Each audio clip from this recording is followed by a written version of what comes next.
The first time that I was asked to travel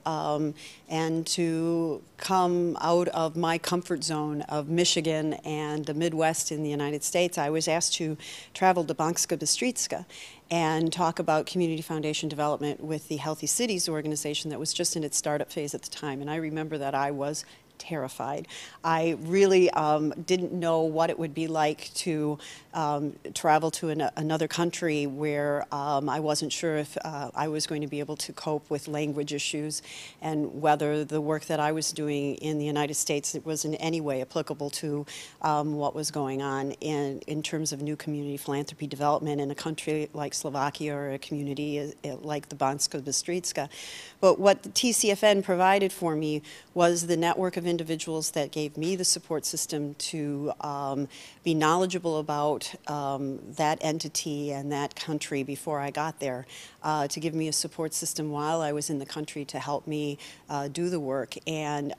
it was amazing how important TCFN was in that kind of individual interaction, one-on-one, from one consultant or one organization to another in another country. And so the work that we have done with TCFN in the 9 years that I've been involved with it has been like a spider web. I know that I have a resource of people, individuals, organizations,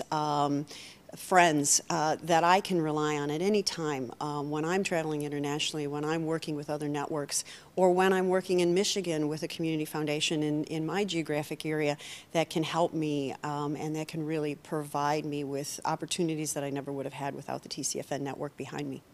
The network has had a huge influence on my professional development as a supporter of the community philanthropy, not just in my local region in the United States, but in the work that I do nationally with community foundations, and also because I'm involved in several other networks that are global networks, the Global Fund, Wings CF. They have all been a part of my life for the last 16 years, and the Transatlantic Community Foundation Network has really provided the basis for the values and infrastructure of how we promote community philanthropy in other countries, and how we make sure that when community philanthropy is introduced in another environment and in another culture, that it's done in a very respectful fashion, and one that is very respectful of local environment, local philanthropic traditions, and is not necessarily just a model that is replicated from one country to another.